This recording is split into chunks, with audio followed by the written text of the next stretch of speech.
Chairman Jerome Powell will say at his speech in Jackson Hole, the Fed will act as appropriate to sustain the expansion. He says risk management is part of the Fed's decision-making process. Note, since the last meeting, there's been further evidence of a global slowdown. He cites Germany and China. He cites the possibility of a hard Brexit, the turmoil in Hong Kong, and the fall of the government in Italy as developments he's watching. He says the global growth outlook is deteriorating.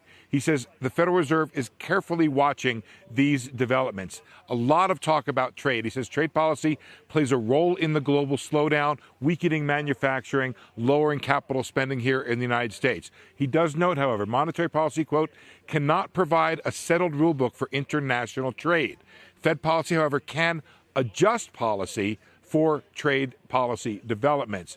Overall, on the U.S. economy, however, he says the outlook continues to be favorable, and he cites several strong aspects like the strong jobs market, strong consumer spending. He says job growth is solid. Rising wages are supporting consumer spending. Business investment, however, and manufacturing have both weakened, the chairman says. The Fed's challenge now is to sustain the expansion. He again cites the 95 and 98 examples of rate cuts in the context of a history of how the Fed has reacted in the past. He notes that while other eras, the problem was high inflation or excess monetary policy leading to excess leverage, he says now the problem seems to be the problem, low inflation seems to be the problem of this era. So don't know if it's as far as the market wanted the Fed chairman to go. Clearly, there's a hint of additional policy coming, but maybe not as much as the market might have expected. Nothing explicit in that regard, other than the Fed will act as appropriate, and he does see the global growth situation deteriorating. Sarah?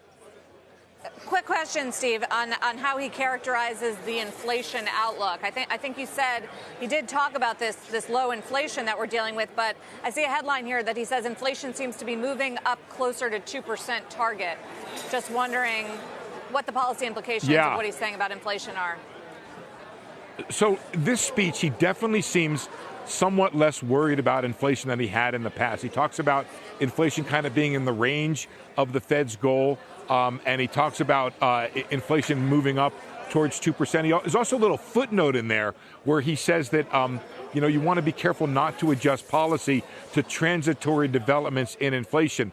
Not necessarily calling the recent lower inflation numbers that, but he does say you want to be careful not to adjust policy. So in the issues that he's worried most about, he says low overall inflation is a big issue for the era, but in terms of what he's looking at right now, it looks like global weakness and trade policies are the big things that the Fed, if it needs to react, will react to.